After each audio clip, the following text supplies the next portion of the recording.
Real for real. Yes, sir. Good morning, everybody. January 5th, Thursday.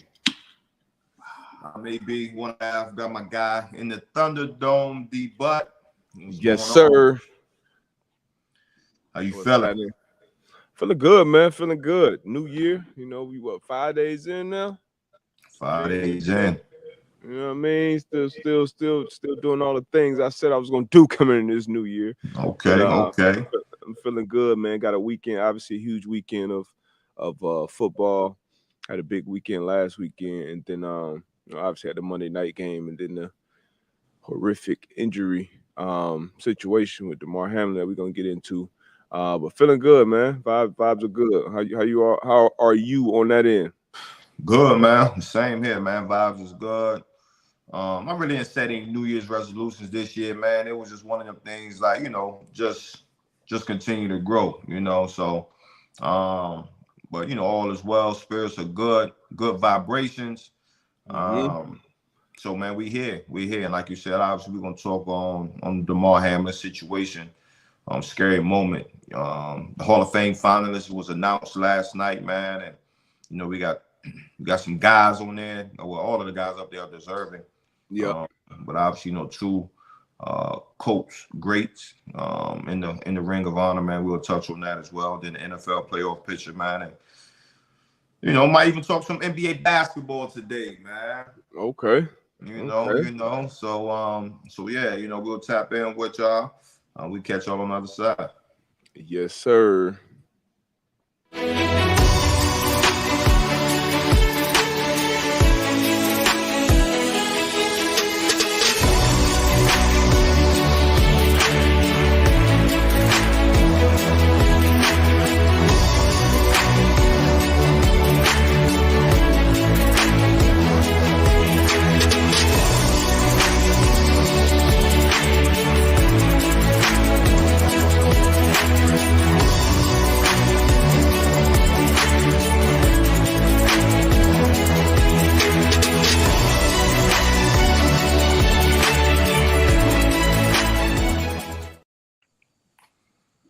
Man, we gotta do something about that music.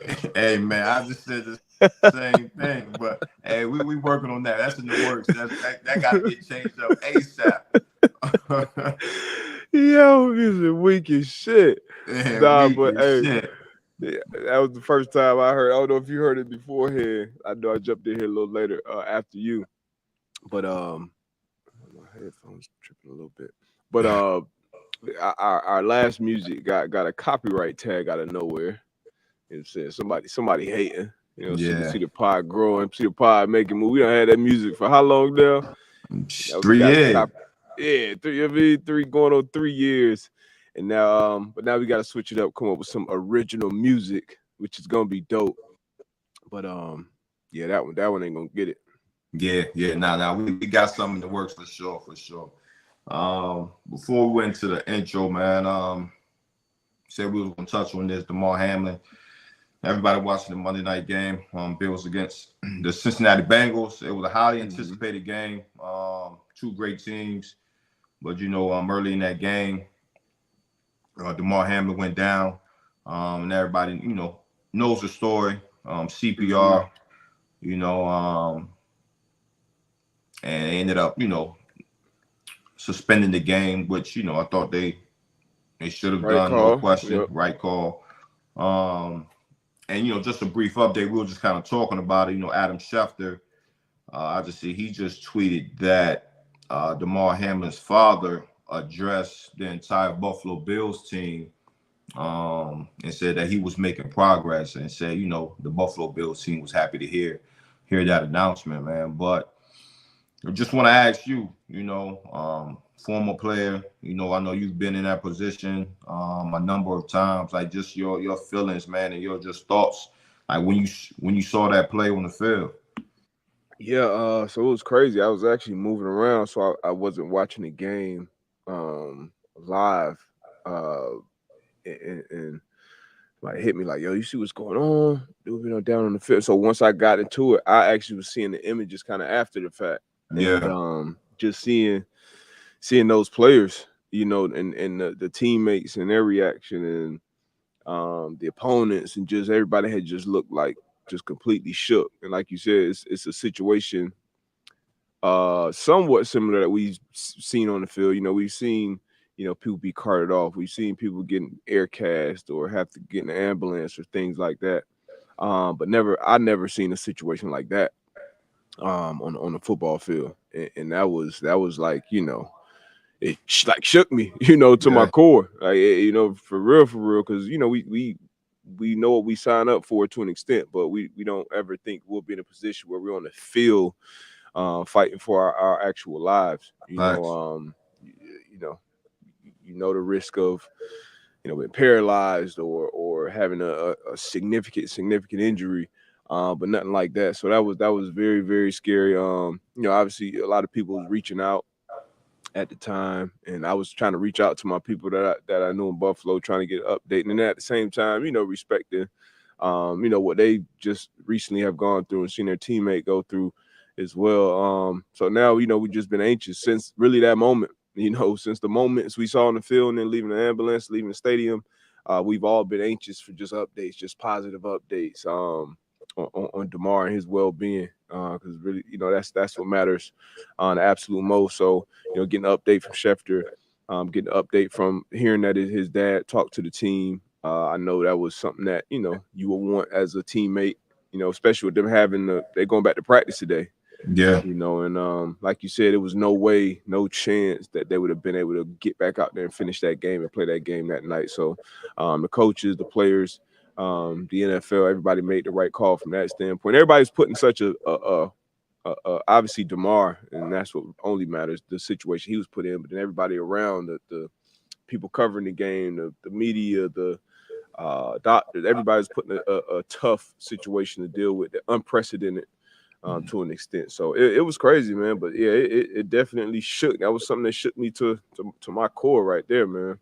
Nah, Part man, two. I agree. I agree, man. It shook me because just looking at the tackle, like just Yeah, from just looking at the game, I'm like, man, that's the tackle that I feel like I made 1,000 times. You understand what I'm saying? So just to facts. be able to see the unfortunate situation, and then I think one thing that really kind of like that really shook me as well is like typically when you see a player get carted off, as you mentioned, or if an ambulance does have to come off or come on the field, you would hear an update within like 10 minutes, 15 minutes, Mm-hmm. say, hey, the player, he's feeling all his extremities or whatever the case may be. But when the updates were slow, it was just like, man, just sitting there, just thinking like, what's happening, what's going on.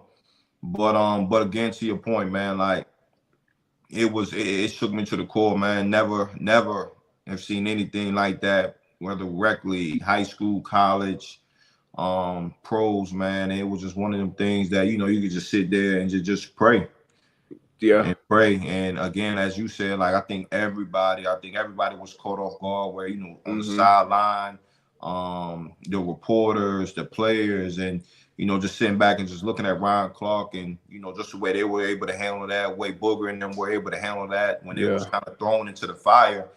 Having to really discuss the situation what just happened, and it's really like what could you say? But I think those guys, they handled it very well.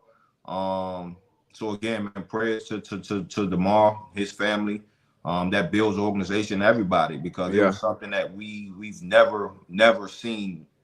Um, I know I can't. I say I've never seen anything like that. So again, man, Yeah. just prayers up for everybody in that situation.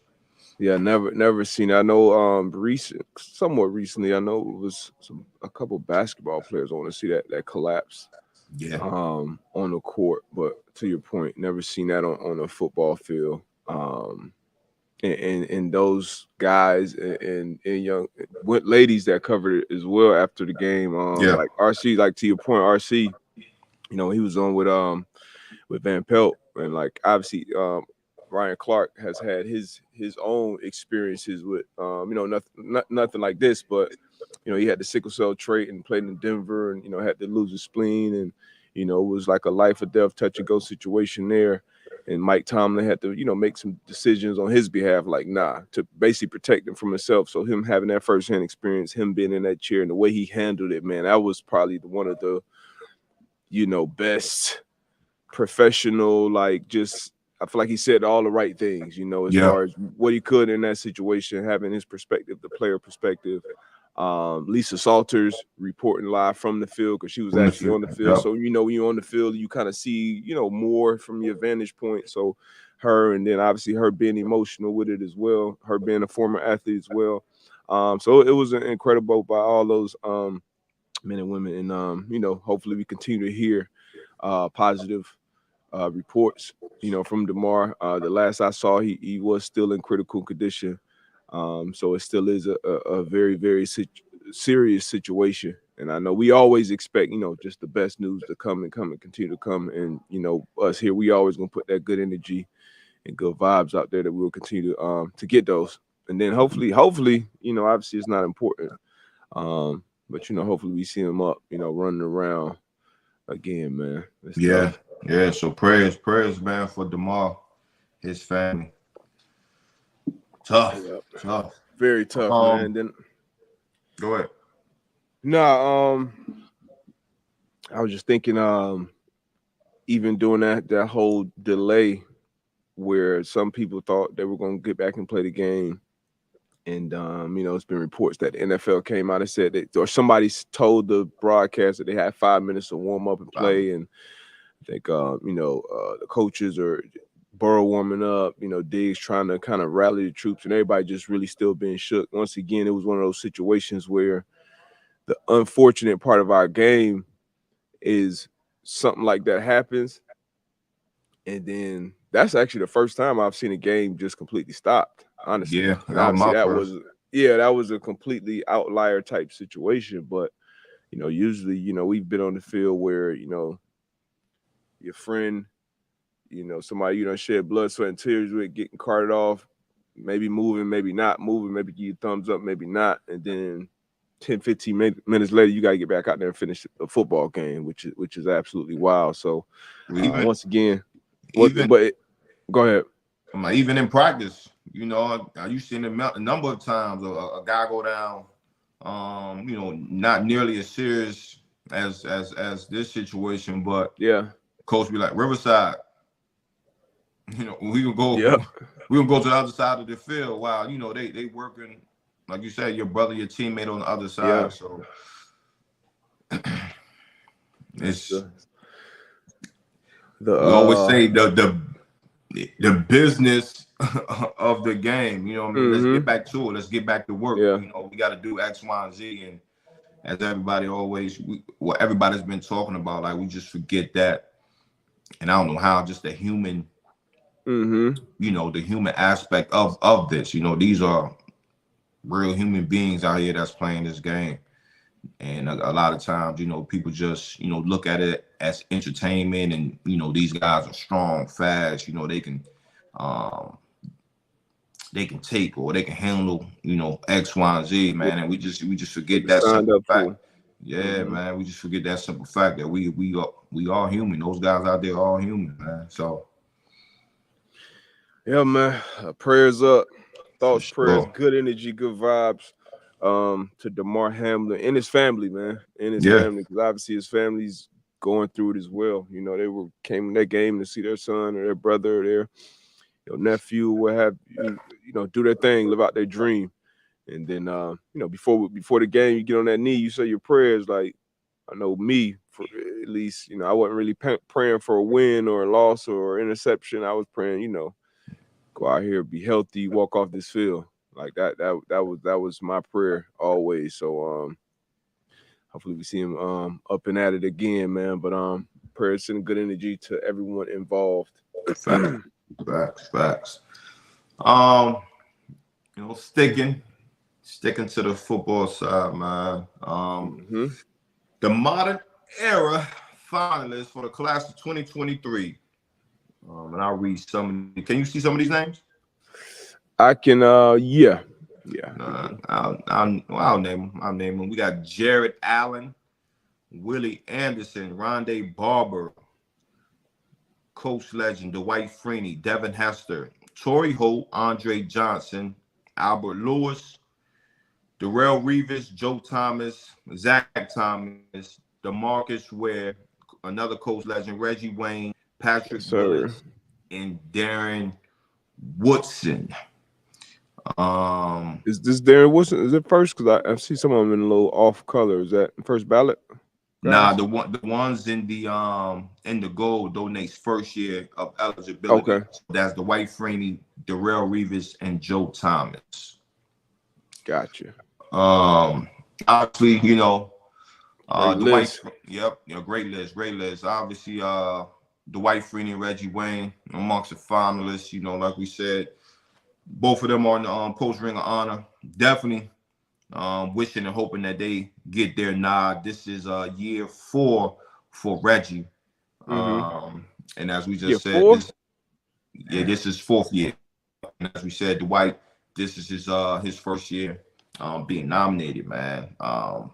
Looking at that list, if you had to throw it out there, who would be? Oh, it's always tough. Well, I would say out of the 3 first year eligibility, Dwight Freeney, Darrell Reeves, Joe Thomas. First ballot? I think Joe Thomas first ballot.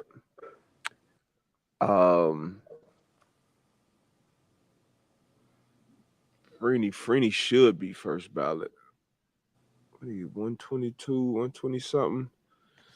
I think 9 postseasons with a sack, which is an NFL record. I mean, who they make wait though? Do they make where? They made where wait, or he go first ballot? Nah, shoot. They made he's still on the list. DeMarcus Ware. Oh shit, I didn't see. Damn. They may make free weight then, man. Damn. Reeves. I think Reeves will go first ballot.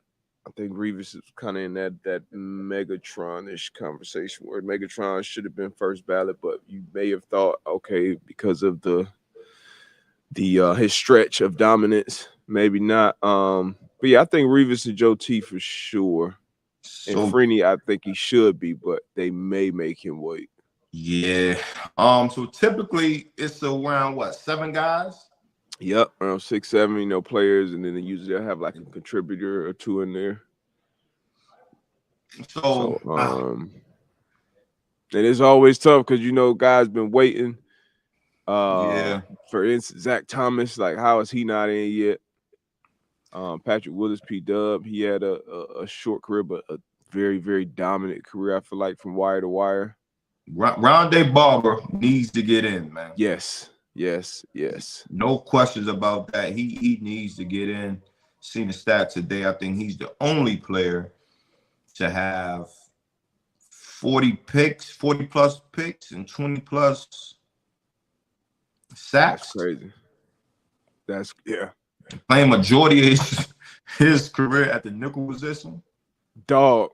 Super Bowl champ. All time, all pro, Pro Bowler, obviously. Yeah. And that was a Super Bowl that was won by that defense. You know what I mean? Carried by that. It was on that defense. The heels of that defense. Him, Sapp, Lynch, Jackson had obviously a great postseason run. But yeah, I'm right there with you, man. Stop playing with Rondé, man. Yeah, man. It's tough, man. I would hate to be in that room, man, and have to pick, because again, man, like some guys have to be left off the list. You know what I mean? Yeah. Zach Thomas is he's been on Rondé Barber. She looked up Albert Lewis. I think this is. Look, this was up, man. Amazing numbers as well. Andre Johnson, we thought he had potential to go first ballot. Got Willie and Torrey Holt. Like, man, it's tough. Has to, what he was able to do in the return game. It's tough, man. Everybody deserves it. So I mean, give me 5. You think getting in for sure this year, man? 5. Give me 5. I'm gonna be biased now. I'm throwing that out there right now. I'm gonna be biased. I'm throwing that out there right now. So my 2 for sure is gonna be Reggie and Free. Super Bowl champs, postseason dominance. Yep. So Reggie and Free, and then I'm gonna go Joe Thomas. I'm gonna go Rondé Barber. Reggie Free, Joe Thomas, Rondé Barber. And I'm gonna go Revis. And Revis. All right, so 2 first That's, ballot. Three first three ballot. first ballots. Yeah, I know that ain't gonna happen, but hey, but that's AB's list. All right, so obviously you were a little more biased. I'm gonna go Joe Thomas, Darrell Revis. I think they are going to be both first ballot. I'm gonna also go. For some reason, I think Zach Thomas obviously deserves to be in there, but they don't overlook them this long. I think they continue to, unfortunately. I'm gonna go Devin Hester. We talked about him as a returner. Devin Hester. They done been overlooking Rondé for a minute too. Andre Johnson.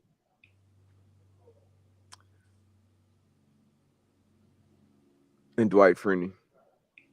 All right, so say that again. So you said Joe Thomas, Andre Johnson, Dwight Freeney, and Revis. That's 4. I think that was 5. Joe Thomas, Revis, Dwight, Dre, and Hester. And Hester. Okay. Yeah, I left Hester off and Hester.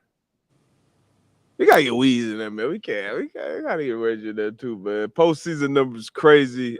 What did he play? He was 14 years for a Colt. Yeah, 14. One mob, 14 years.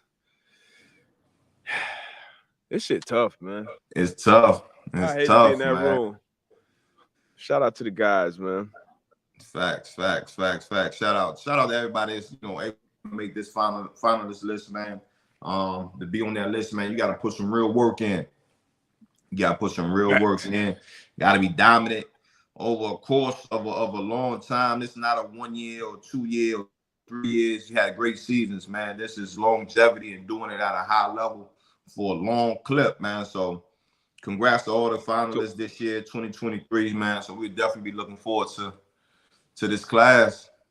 So what's for you, like and every obviously situations are situational, but for instance, Mike Leach, God rest his soul, Mike Leach passed, and he was just off the threshold for a Hall of Fame coach. I think they need to be at least like 600%, like 600% winning percentage. Yeah, 600 winning percentage, should I say? So that's their threshold. What is like for the NFL Hall of Fame? Is it a certain amount of time for AB? Like, all right, it's 8 years, 10 years. Shit is a 6. Some people say Sterling Sharp should have been in the Hall. How long is that stretch of dominance? And then how do you compare like an 8-year dominant career like Patrick Willis and maybe like a 15-year career where they weren't necessarily dominant, but numbers, the longevity, the this, to that? Like, how do you balance that? Or what is it for you if you in there? Man, I think you got to look at everything differently, right? And I think it's tough because, especially like when you have guys that, like when they were last on the field, say like it's 2023 now, right? So I'm not sure how long that eligibility is until it's up. Mm-hmm. How many years? I'm not sure. Just imagine it's got to be a while. Yeah, so that's what I'm saying. So imagine it's because Zach Thomas stopped playing probably like 2007 or something like that. Mm-hmm. So just imagine it's 2023 now, and Zach Thomas is still on the ballot, and his last time he played was 2007, right? So prior to that, he was a dog. Yeah, he was a dog. Longevity, you know what I'm saying? And this is why it's so tough. Where okay, that's 16 years. That's a 16-year gap where you got your Patrick Willis's, you got your Luke Kuechly's and your Ray Lewis's or whatever. So for me, it's like 6 years, like Sterling Sharp, dog, right? When he was on the field. I don't know if 6 years can get it. That's just me personally. That ain't long enough. That's not long enough. That's just Yeah. me personally. You know Yeah. what I mean? I'm with you. I'm with you. But if you play 8 years and you Pro Bowler all 8 years, first team All Pro 7 years, and the film shows like, yo, you were dominant for 8 years, I'm like, yeah, I give you that nod. You know what I'm saying? Like, yeah, like, but then again, like, you know, you can't knock somebody from. So argument people have like, okay, this guy played 17 years. Yeah, he should have those numbers. But you can't knock a player. You can't knock a person for being able to have that longevity, have that availability. So that's while he's hard. playing, That's it's hard. So you can't blame a player when he's playing the game. Usually, like the best ability is the availability, and then when he has that, you knock him for that. So obviously, you know, the longer you play, the more as far numbers you're gonna have. But like you said before, man, every situation is different, man. I think that's why, you know, it's so tough when you sit in those rooms and you kind of like debating, like, you know, this guy versus this guy. But at the end of the day, man, you just gotta look at the body of work, man, and that body of work should tell you, like yeah. Yeah, that body of work, and it's tough, man. Like I said, I hate to be in that room, and then some players, I feel like their great careers get overlooked because they didn't play with a lot of other great players around them, right? And then some players get more bumped up. I think there are definitely some players that go to Pro Bowls that, maybe not all pro teams, maybe not as much, but like cast in the Hall of Fame, and they wouldn't have been on the Hall of Fame, not even close if they're on a different team, you know, with other players around them. And that's part of it. Part of it's being a good player, being a good teammate, playing with other good players. It helps. It is a team game, but this Hall of Fame thing is an individual accolade. So it's tough, man. There's so many different variables. Like if Zach Thomas played for, you know, the Patriots during that era and had a couple Super Bowls, he'd have been a first ballot cat. Like with them numbers. Rondé Barber, if he played for the Cowboys and they did that, it'd have been first ballot. It's just it's tough, man, London Fletcher. I bring his name up all the time. If London Fletcher played on a team that they were always going to the playoffs or whatever the case may be, it would be a no-brainer. London Fletcher would be in the Hall of Fame right now with his numbers. Facts. You know, so you hit that right on the head, man. So again, man, like, you know, it's one of them things like you can wait. And it's uncontrollable for real. All you could do is go out there and produce on the where a number of these guys did, because, you know, if they didn't, they wouldn't be on the list. But then for you to have to sit back and, you know, wait for somebody else to be able to say, oh, this guy's Hall of Fame worthy. It's rough. It's rough. That's tough, man. Have a update. I can't even log into my Twitter. I forgot my damn Twitter password. I got a new phone. Unbelievable. Update from the Buffalo Bills.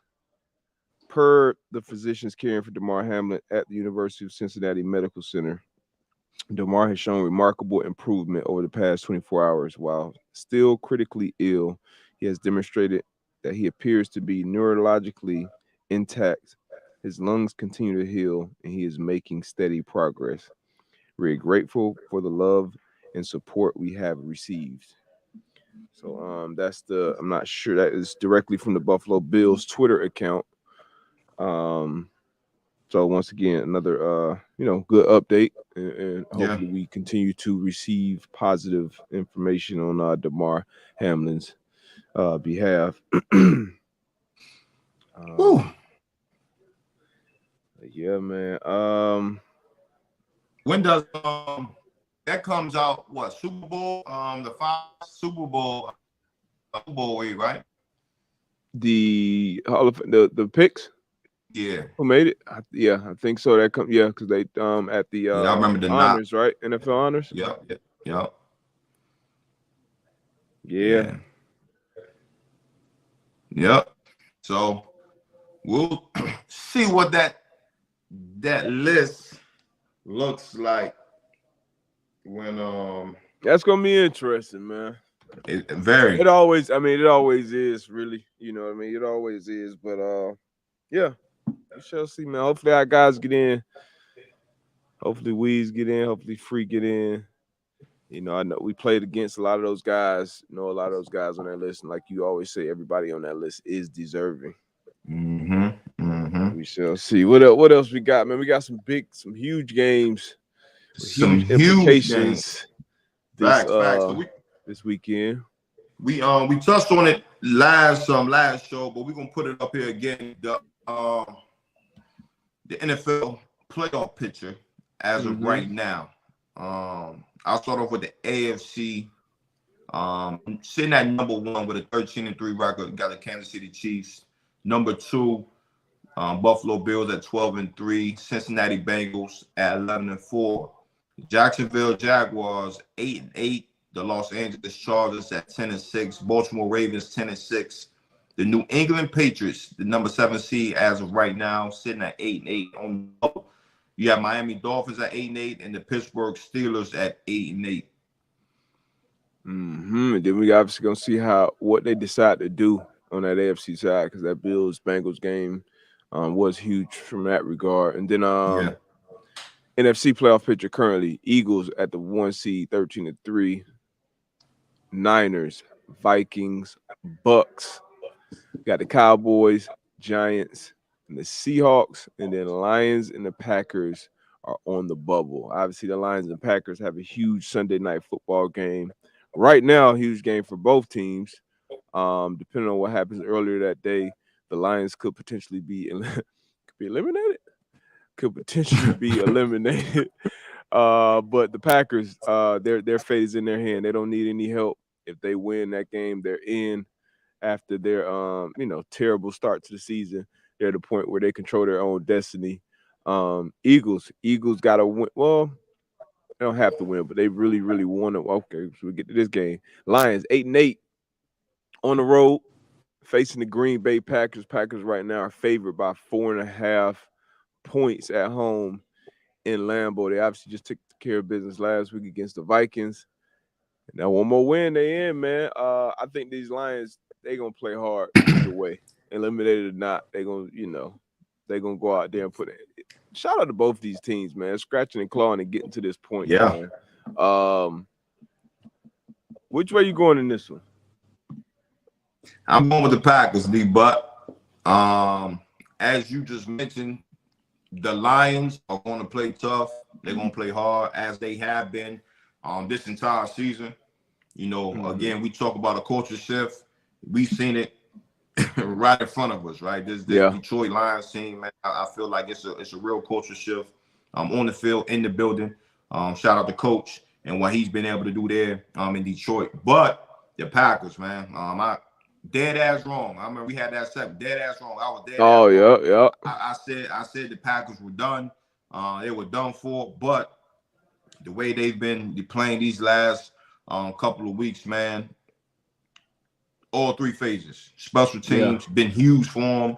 Defense been playing well. And obviously, the offense, man, Christian Watson, Aaron Rodgers, run game, Aaron Jones, man, like they've been clicking on all cylinders, man. They playing at home, playing at Lambeau. I'm going with the Packers in this one. Yeah, I'm right there with you. Both teams sitting at 8-8. Talked about the coach shift. Jared Goff, man, that offense, love what they've been able to do all year. But I like the Packers to win this one in a close one. I think the Lions do make it close. That 4.5 point spread. I'm gonna say the Packers do not cover. Lions cover, but the Packers win this one at home and punch their ticket to a playoff berth. Now, last time they won the Super Bowl, I believe, was a 6 seed. Not sure where they'll end up on that NFC side, but I got the Packers as well in this one, man. But the Lions, they should be no moral victories and all that stuff. You obviously want to make the playoffs, but they should definitely, they should be proud of the season that they've put together. Yeah. Another game this weekend, AFC South, the Tennessee Titans 7-9. Set a few they played on the last week. line. Yeah, they're going to Jacksonville. Also, well, 8-8. Jacksonville Jaguars a 6-point favorite in this one. Who you taking in this one, D-Butt? Man, obviously the Titans will be starting Joshua Dobbs. He'll be making his second start. He impressed last week in his first one. Derrick Henry will be back on the field, which obviously completely changes things for that team. A lot of their defensive players back as well, man. This is another one. Shit. I feel like this is just the. I feel like the Jags are like just destined to win this division this year. They were obviously super long shots preseason as far as odds go. You were higher on them than most. With Doug Peterson coming as the head coach, Trevor Lawrence going into his second year. So I'm gonna say the Jacksonville Jaguars end up winning this one in a very, very close game. Probably like a field goal at the end type situation. So Jaguars win this one. Titans cover 6 points. It's a big spread with the Titans, with the players that will be on the field on the road in Jacksonville. I'm going with the Jacksonville Jaguars in Duval, or they punch their ticket and go to 9-8. End it with a winning season and make a playoff berth. First one for Trevor. And obviously, Super Bowl champ Doug Peterson been there before. But which way you going on there? I probably know which way you going on this one. Yeah, you know which way I'm going, man. It's just I'm going with Jacksonville, man. I said it earlier this year. I'm gonna save that. I'm going with Jacksonville. Playing at home in Duval. I think it's gonna be a tough matchup. Obviously, whoever wins, they're in. But I'm gonna go with Jacksonville. I feel like this could be a game where Trevor Lawrence can kind of, continue to catapult himself as a quarterback that people thought he could be coming into this league. Mm-hmm. So yeah, man, I'm gonna go with Jayville on here. And then after, if they win, I'll say what I had. Yeah, I know. I'll say what I had. Smart. Yeah. So. But I think these two games, man, I think they're really going to be some really tough matchups. Yeah. Stretching championship right there. Hat and T-shirt game. Facts. And obviously playoffs, So, yeah, man. I want to touch on something real quick. We talked about the Commanders last show and just how, I was like, man, just throw it away, man. Just start it over. So they came out and said Sam Howell will start for the Commanders. We got something for you, AB. So they eliminated from playoff contention as well. I understand that, but I feel like now looking at this, man, I feel like this was an inside job. It was an inside job, man. Like in what regard? Man, like you can make it into the playoffs, man. And I know we touched on Monday, but then when I saw this, like why not play Carson Wentz again this week? And I'm just asking because I don't know. So like what's the point? What's the point of starting Sam? Like it's not like a situation like, okay, well, we want to see what we have, for our future, or if Sam can be our quarterback for the future. We all know Sam's not going to be that might be. You gotta understand this organization we dealing with, so that may very well be their thought process. I don't understand this organization, so that's what I'm saying.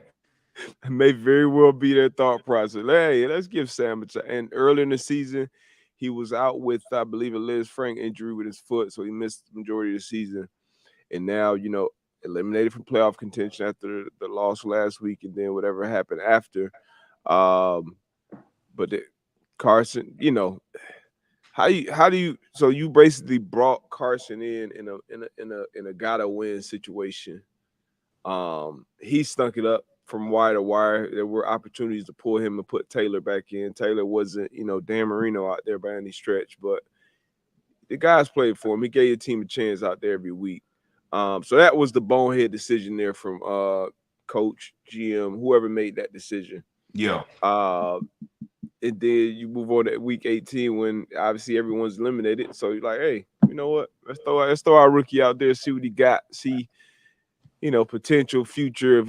I don't know. What are you gonna learn in the week 18 game, last game of the season? Probably fucking nothing. But it's the Commander. So what else do we expect at this point, AB? I don't know, man. I'm gonna tune into that game because they might give you something else. They may play all three. Who knows? And I think, didn't they say? I thought the first report I saw was Heineke was gonna start, but Howell was gonna get playing time. So once again, like you try your best to put yourself in somebody else's shoes, and all right, what would you? Why? Let me try to make sense of that. But this one, just like that mascot that they threw out there in week 17, it just don't make sense, bro. It makes absolutely no sense. But who are we? Man. The Commanders. Tough, man. Nah, man. I wish we still had that clip in there with Coach Rivera, man. Eliminate it.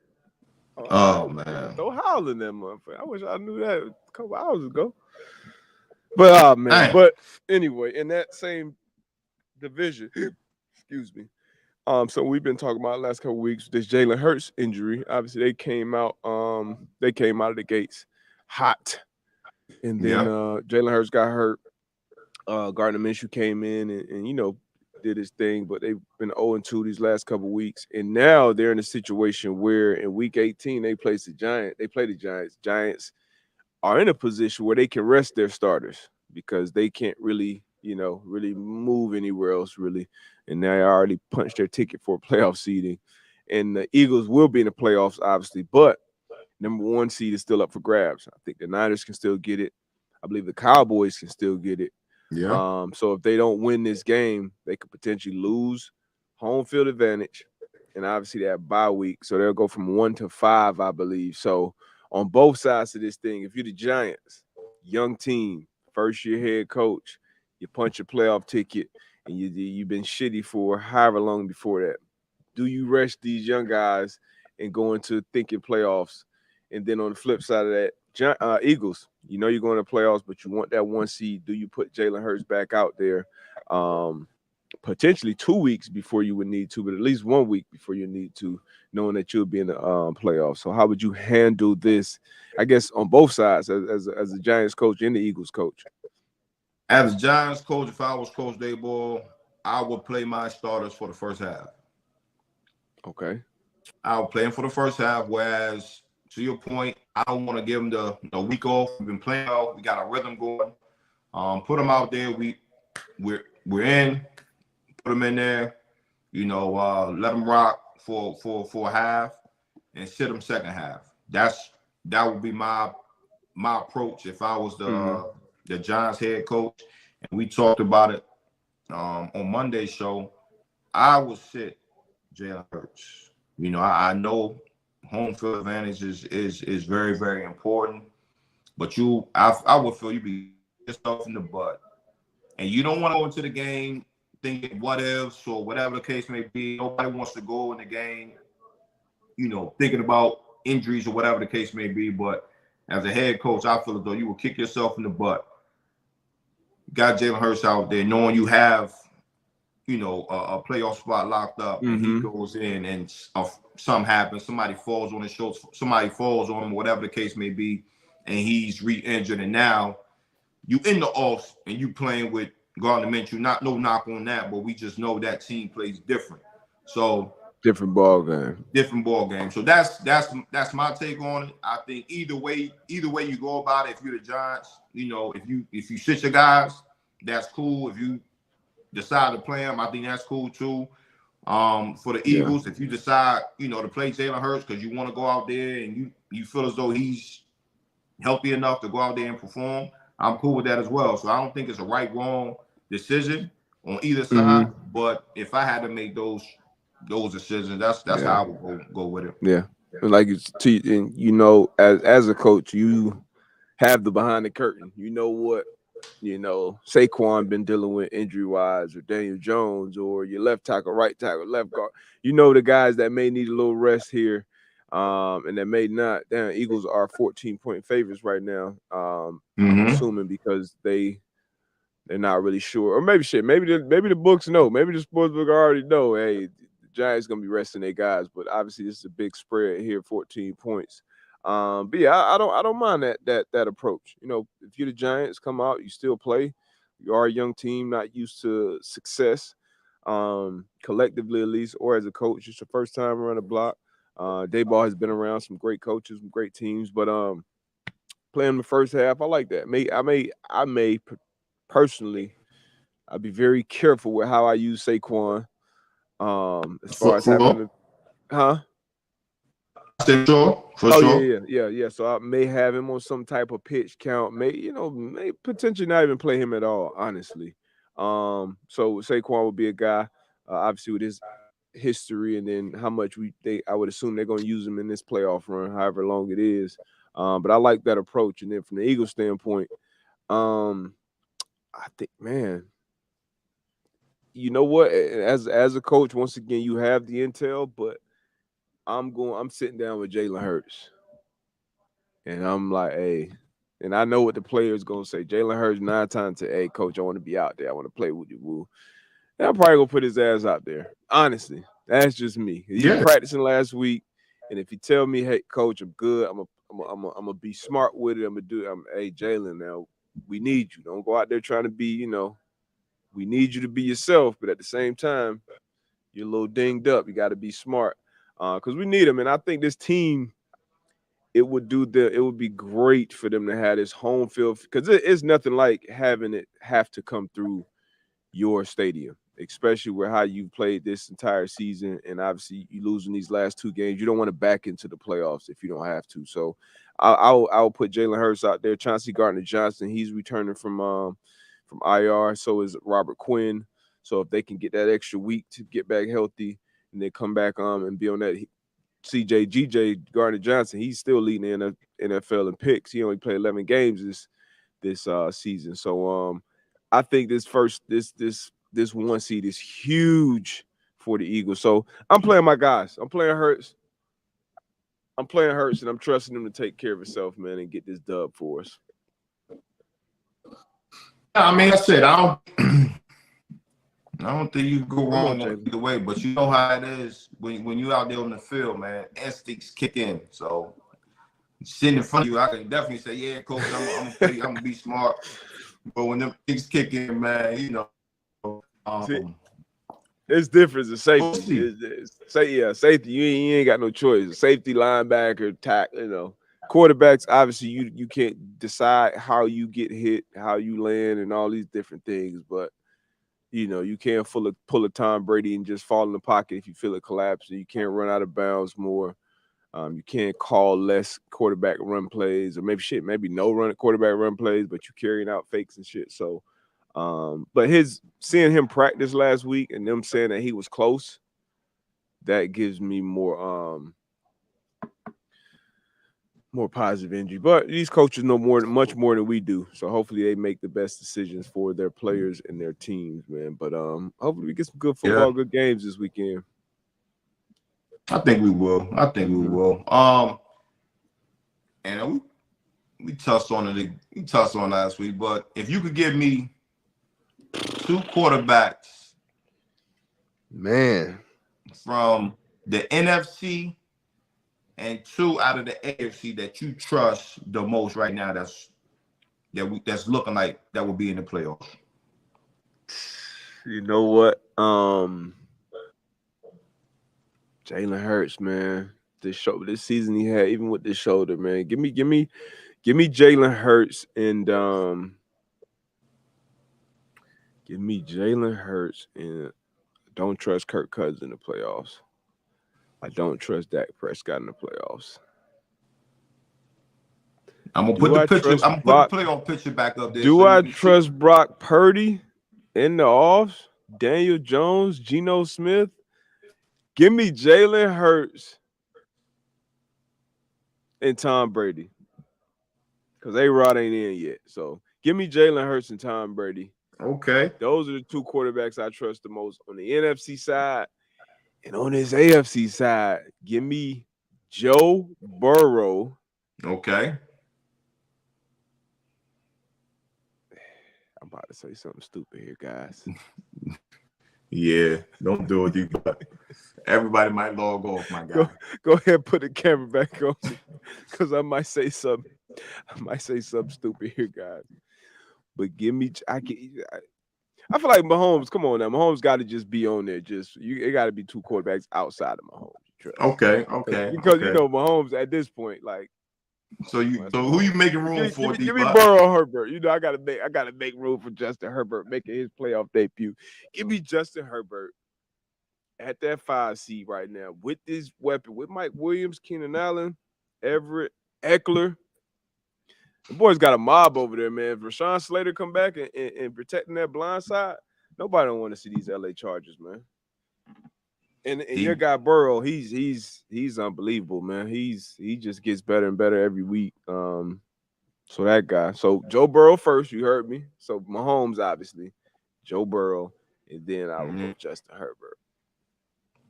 Okay. Yeah. That's me, man. That's me. What about you? Man, I'm gonna go on the NFC side. So I'm gonna pick some quarterbacks. I'm gonna go Brock Purdy. I think this is gonna be a great story for him. You know what I mean? Brock Purdy. Okay. Yeah. I think it'll be one of them stories for you. And then I'm gonna do how you did as far as like Patrick Mahomes. I feel like Brady. Brady in the show now. We can see a total different Brady than what we saw the entire year. And then I'm gonna go DJ, man. I'm going Daniel Jones, man, on the NFC side. So I'm going with two young guys, man.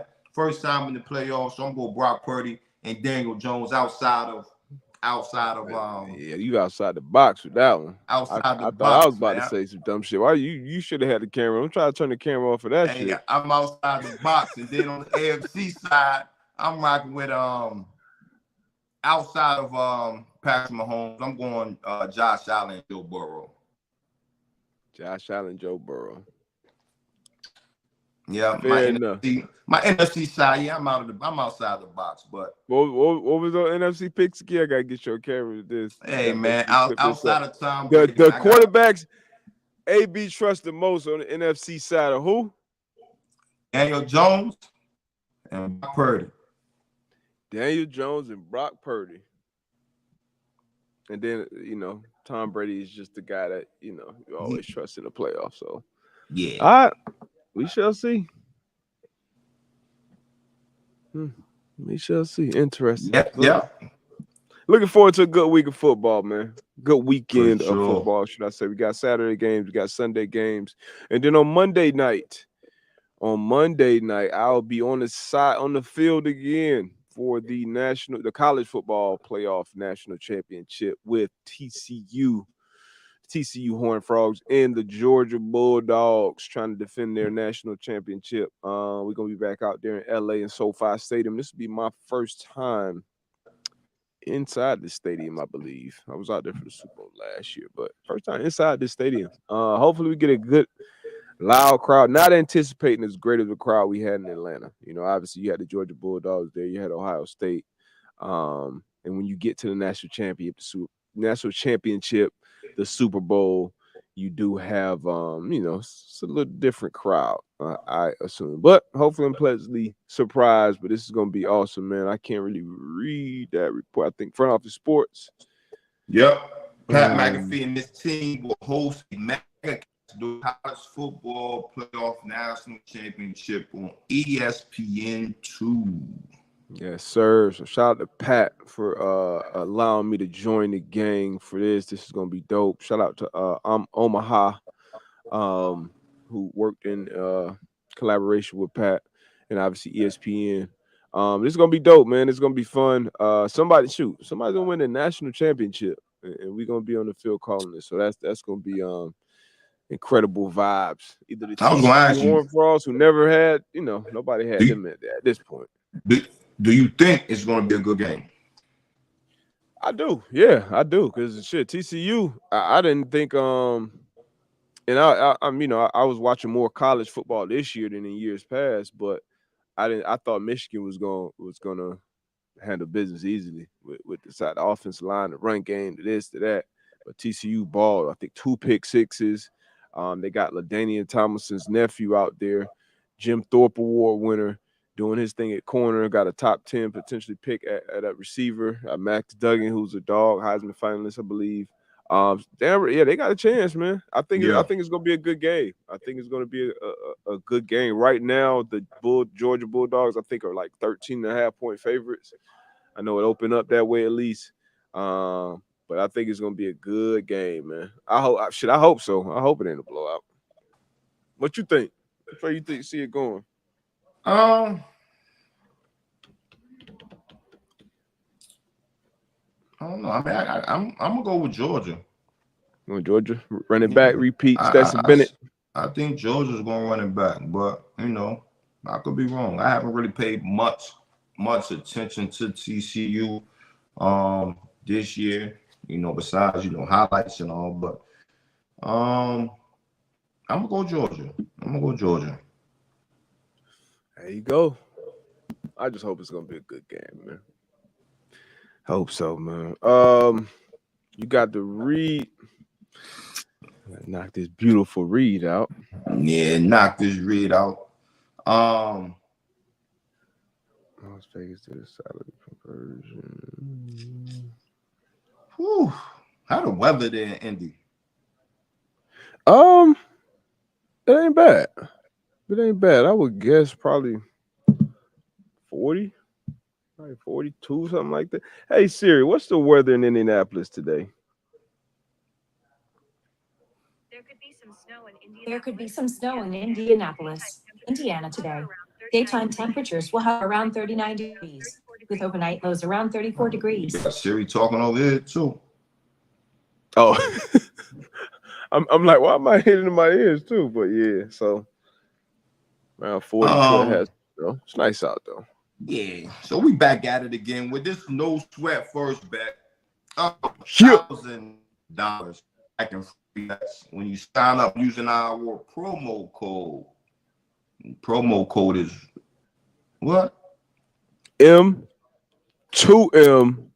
live. And for y'all that can't spell, that's M2M LIVE. M2M live, Yeah. baby. Yes, sir. That's up to $1,000 back in your first bet if your first bet does not win.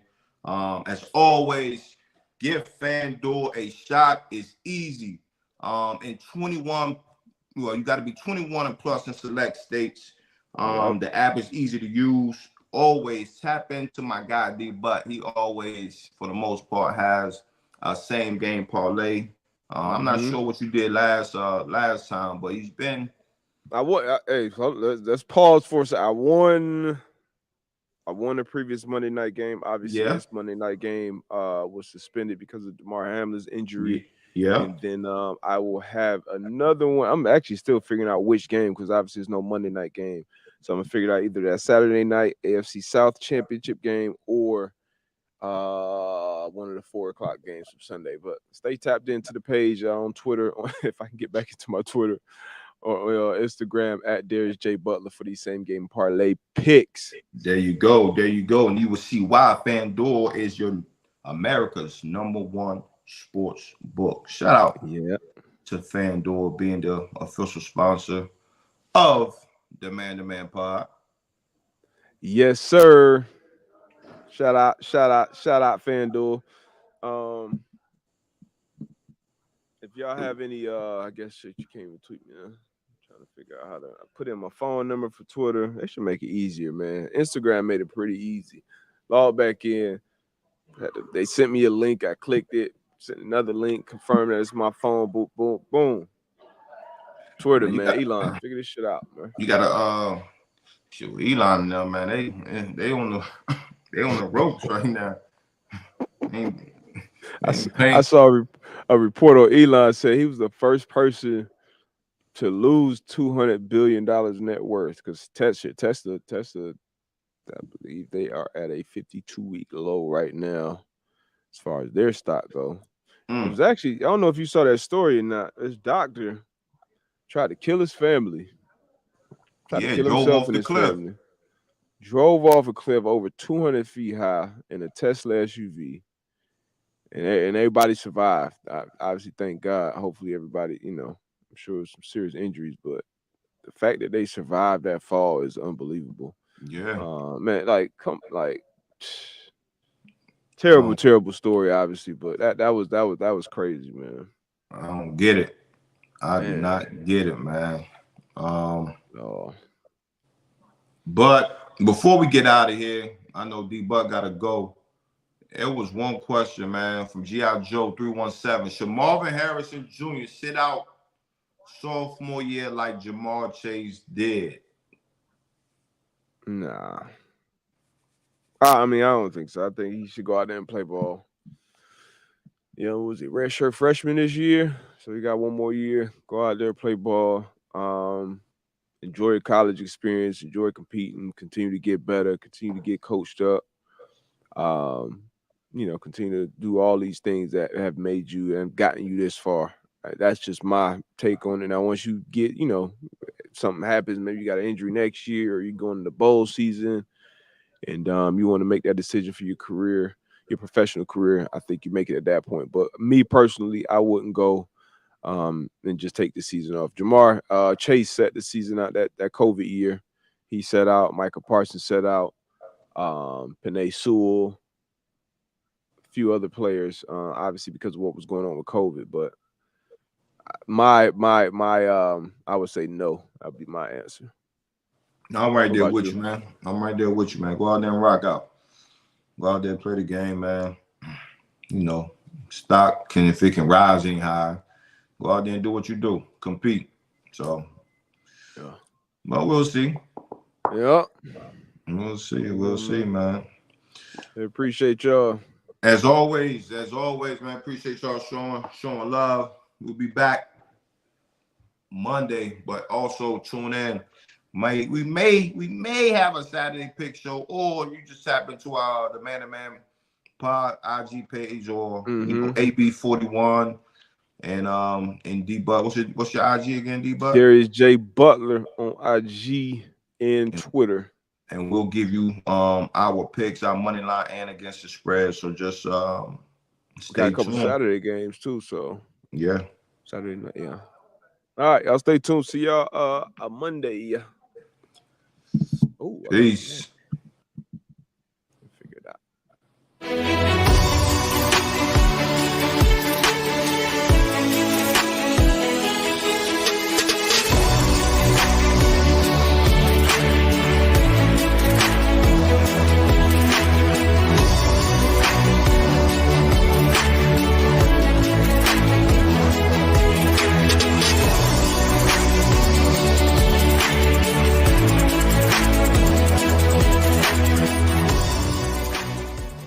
Plus and select states. First online real money wager only. Refund issued as a non-withdrawable free bet as it expires in 14 days. Restrictions apply. See terms at sportsbook.fanduel.com. You got a gambling problem?